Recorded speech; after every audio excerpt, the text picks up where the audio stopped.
Hello there, I'm Nathalia Melo, your unfiltered fit BFF, mom of two turned CEO of a fitness empire. Someone who understands the struggles of trying to stay fit, sane, and sexy, all while juggling work, life, and motherhood. And this is the Unfiltered Fit Life podcast. Follow along wherever you're listening and join me weekly as I help busy working moms just like you simplify their fitness journey so they can lose weight, regain their confidence, and feel sexy AF. It's time to stop living in the what ifs and hiding from the cameras. It's time to regain control over your body, feel sexy naked, and wear a bikini confidently. People already see you as a super confident woman, but it's time for you to feel the same way too. Let's go.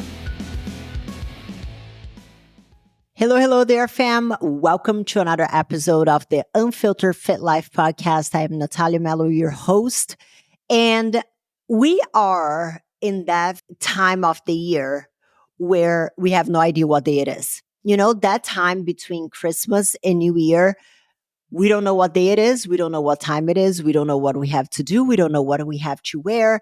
We're kind of thinking about next year and all the goals that we're going to have, but is it still the current year? So it's that time of the year that is a bit of a mess. You don't know what's happening.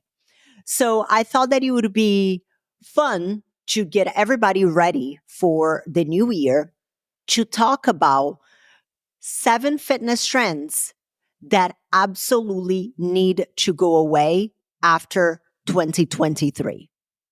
And I'm going to tell you, it was very hard to get this list down to just 7.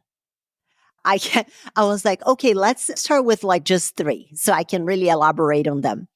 And then the more I looked, the more I found. And this is something that I'm seeing a lot, even on the coaching side of things, with people coming to us with just so much information. It's almost like information overload. There is so much information on social media and everybody trying to shout louder than the next person to get attention and making people focus on irrelevant bullshit. And they become so overwhelmed with all the little things and the stuff that are barely going to move the needle that they don't have the energy or the bandwidth to focus on the things that are actually going to move the needle. So on these 7 fitness trends that need to go away after 2023, I just want to make it very clear that some of them are actually not awful. They're not like game changers or anything. But what makes it awful is how people are utilizing it. So let's start with the first trend that needs to go away. And it is something that has been around for a while. And every year I cross my fingers and I pray that it's going to go away. That year has not come, but one can hope. And the first contender of fitness trends that need to go away is waist trainers. So waist trainers, for those of you guys that don't know, are those kind of like corsets that women and some men even I have seen use around their waist area to give them an hourglass. And one thing that I hear often is like, oh, I'm training my waist. And people confuse that with losing fat just because it is kind of like squeezing the fat up and down.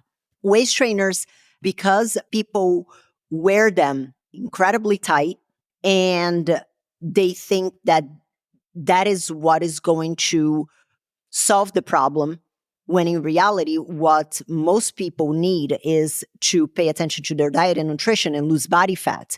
With a waist trainer, you're just shifting where the fat's going.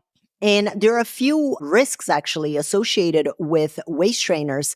One of them being for women, especially those who have had kids, is the negative impact of increased intra-abdominal pressure that it can have on your pelvic floor muscles. So women, after being pregnant and after giving birth, their pelvic floor muscles have been under a lot of stress already. And whenever you add that waist trainer around the waist that is really squeezing your midsection, the pressure is going to go up towards your diaphragm and down towards your pelvic floor muscles. And if you're already experiencing urinary incontinence, if you already have pelvic organ prolapse symptoms, that increased pressure is definitely not going to help. Another issue with it is that it can limit your capacity to take oxygen into your lungs because it is squeezing your midsection so much. It pushes your diaphragm all the way up. So it doesn't have enough space for you to breathe properly and for your lungs to take in as much oxygen as it should. There is like a number of issues with waist trainers. So I have wore them when I competed, and I remember even the tips of my fingers feeling numb because my circulation, the thing was so freaking tight that I remember not feeling my fingers. And I'm like, this is not normal. And everybody around me was kind of wearing it or like, oh yeah, it happens to me too. It's totally okay. So this is just a reminder that just because it's common, it doesn't mean that it's normal. So waist trainers, I hope they stay in 2023. They've been around for some time, but one can hope that we are going to walk into a new year and nobody's going to be talking about them and they're not going to be normalized. The second one, I might piss some people off with this one, is posting videos of yourself doing cold plunges. I can't. I can't. Every single day I open my social media and there is like 5 motherfuckers like getting in a cold bucket of ice. Listen, if you want to do cold plunges, by all means, go for it. There is some research that says that, a lot of people do it because it is good for muscle recovery, but there have been a number of researches coming out saying that it's not actually beneficial for muscle recovery and muscle hypertrophy. It's actually detrimental to it. But beside the point, why? Why posting on social media all the time about your cold plunges every single day? I'm just tired of it. I hope it stays in 2023. Not because it's harmful, it's just fucking annoying. I'm kind of over it. Again, nothing against the cold plunges. I don't personally do it. But if people, want to do it and they believe that the fairies have some kind of benefit and sprinkle some freaking fairy dust on the water, by all means, it makes you happy. Go for it. But can we stop posting it on social media? Yes, thank you.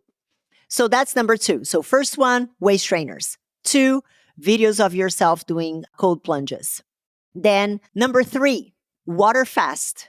I think it started with Dana White talking about his 86-hour water fast. And I have a bit of a problem whenever you have somebody with a big reach that doesn't really understand much about the impact or negative impact that doing something like this can have in one's health, because there is actually research talking about water fasting.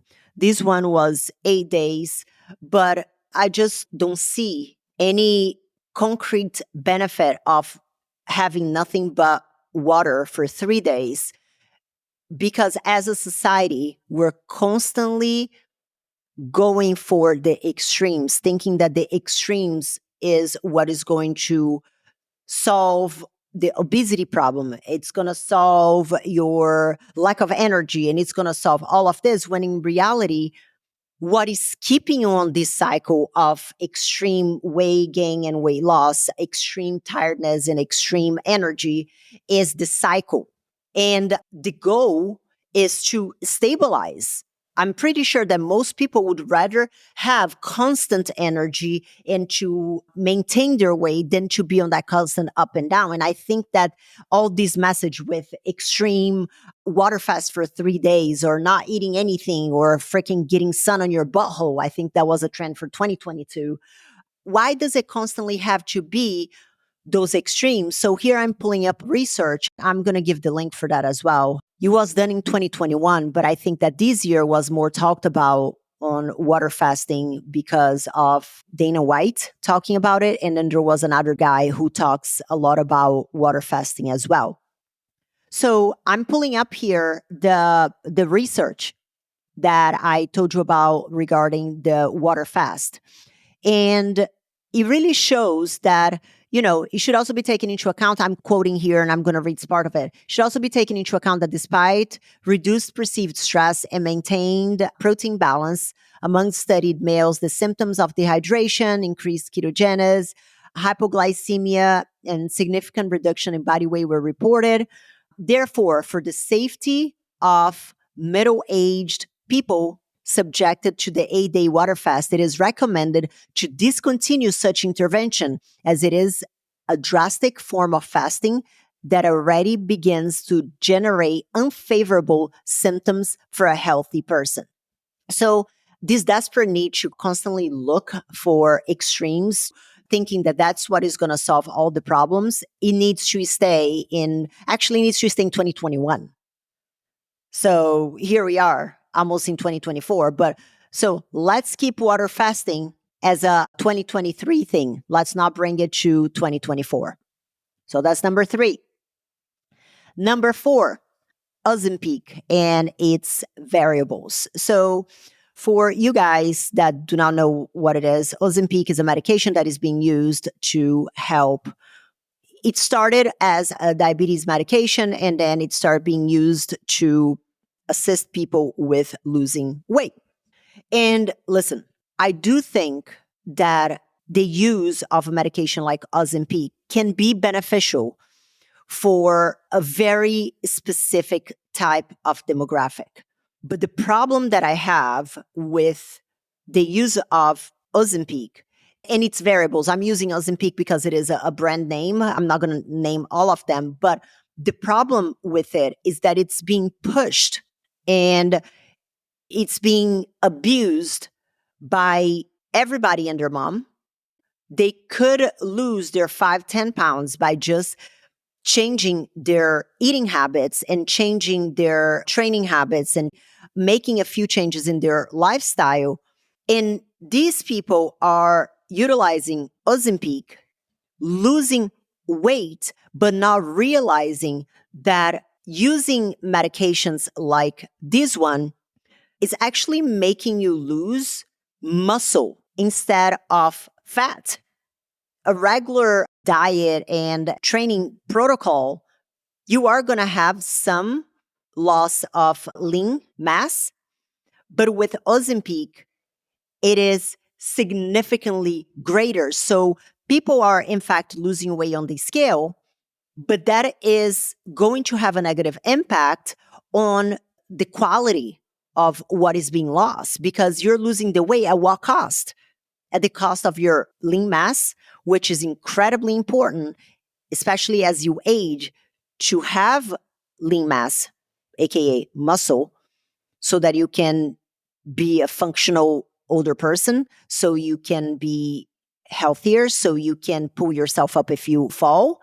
So the way in which Ozempic and medications like it are being pushed and is incredibly problematic. So my problem is not necessarily with the Ozempic, but perhaps on how readily available to everybody and anybody it is being, without paying attention by those who are prescribing and those who are using it, without paying attention on the habit change piece of it. Because yes, you lose the weight, which you're losing muscle with it, but you haven't really changed your eating habits. You haven't really changed your relationship with food. You haven't really changed your training. You haven't really changed your all or nothing mentality around food and exercise. So the moment that you stop it, what's going to happen? You're going to gain all the way back. And it's going to be even more problematic, because whenever you lost the weight, you lost lean mass. And then you're going to gain all the way back, but it's going to be all fat. And I actually want to read to you guys, that is a message that I received from one of our members whenever she went to the doctor, because I think that this really shows how much this medication is being pushed before even speaking to the person and having a better understanding, even if that is what that person wants. So one of our members went to the doctor, and then whenever she was on the waiting room, I'm going to read her message. She said, "Hey, Nathalia, so today I went to a clinic to get my routine labs done. I like to get them done at least once a year. The doctor walks in and after greeting me, proceeds to ask, 'So, are you here to join our weight loss program?' And I was like, what the fuck? And she goes, I was a bit annoyed with his question for a couple of reasons. One, he saw me overweight and pretty much and insinuated that I should lose weight. And two, he wanted to shove the whole Ozempic crap down my throat. And this is a member of ours that had already made significant lifestyle changes. She had already lost, at this point, 20 pounds on her own without the help of medication. And I actually asked her, I was like, how were your numbers? And she's like, I don't know, but I'll know in 48 hours. And then she messages me and she said that everything was normal. And the doctor said that her cholesterol is beautiful. And she got an A plus on her tests. So the assumption that everybody wants it, the push that is being had by this area of the medical community without even speaking to the person first, I think that is incredibly problematic, especially because there are researches coming out that talk about the side effects of Ozempic, one of them being stomach paralysis, which is not good. Not good. Okay, next one, biohacking. If I see one more person talking about biohacking, I am going to lose my mind. What is biohacking? Nobody can explain to me. Oh, it's, improving your sleep and being hydrated. Well, you don't need anything special or any substances or any injection or any shots to do all of that. You just have to drink more water and you have to stay consistent with something. So the whole idea of biohacking, I find incredibly gimmicky. I find that it gives people a false sense of quick fix. And I quite honestly, I don't even understand why is called that, because living healthy lifestyle and incorporating exercise and having a good nutritional plan and having better sleep and drinking more water, it doesn't need a name and a whole bunch of pills to come with it. So that needs to go away. Okay. Number 6, the obsession with wearable tracking devices. And I'm talking about your smartwatches. I'm talking about your Oura Ring. Listen, I do think that they have their value. We use smart devices to track steps for our members in the Powerhouse Academy. I think that they can be useful. But the problem is that people are becoming incredibly obsessed with what the numbers say. And a lot of times those numbers are inaccurate, like grossly inaccurate. Like from a caloric standpoint, there have been researches showing that the caloric output that those devices show, they can be up to 100% inaccurate. So people are there and they're like, oh yeah, I burned like 500 calories in my workout. And they're planning their whole nutrition and they kind of, oh, I burned 500 calories, so I can go ahead and consume extra calories here, when that number is likely to be up to 100% inaccurate. And that obsession of like, oh, I'm in a caloric deficit because my watch said that I burned 2,500 calories today, then surely I can go ahead and eat 3,000 calories. And then I don't understand why I'm not losing weight. Well, if you're not losing weight, you're not in a caloric deficit and your watch is probably full of shit. So the obsession with the data, instead of stopping and paying attention on your own biofeedback as to what you're doing is working or not. And whenever we're talking about the devices that track sleep and things like that, I liked my Oura Ring, but I stopped wearing it. And the reason why I stopped wearing it is because sometimes I would wake up feeling amazing. I'm like, shit, I feel good. I feel like a freaking rock star. And I would look at my data from my Oura Ring and you'd say, oh my goodness, like basically saying, go back to bed. You had a terrible night of sleep. You suck. It doesn't really say that, but basically you'd say that I had a very bad night of sleep when I was feeling good. So reading that data would kind of be like, should I be feeling bad? So I would hold myself back from doing things because the data on the phone said that I should be feeling like shit when I actually felt good. So I kind of stopped wearing my Oura ring to start to pay more attention on my own biofeedback. So that's my problem with the obsession with wearable tracking devices, because it's making people stop paying attention to their own biofeedback. And then the last but not least is dry scooping. The seventh one is dry scooping. What is dry scooping? Dry scooping is whenever you get a scoop of pre-workout and you put in your mouth and without mixing with water. And this has been going on for some time, but I think it became more popularized on TikTok in recent times. And it actually is incredibly risky. It can cause aspiration pneumonia, which is kind of like, do you remember whenever there was like this cinnamon challenge that people would start like inhaling the powder? And it's like legit not good. So I really think, especially for younger generations, this dry scooping BS needs to be left in 2023. Mix your pre-workout with water like normal human beings. And if you're looking for an amazing pre-workout, check out Energy Explosion by Embody Supplements. You can grab it on the link down below. So just a quick recap of the 7 fitness trends that need to go away after 2023. 1, waist trainers. 2, posting videos of yourself doing cold plunges. Water fast, Ozempic, biohacking, obsession with wearable tracking devices, and dry scooping. So these are the 7 fitness trends that really need to stay in 2023.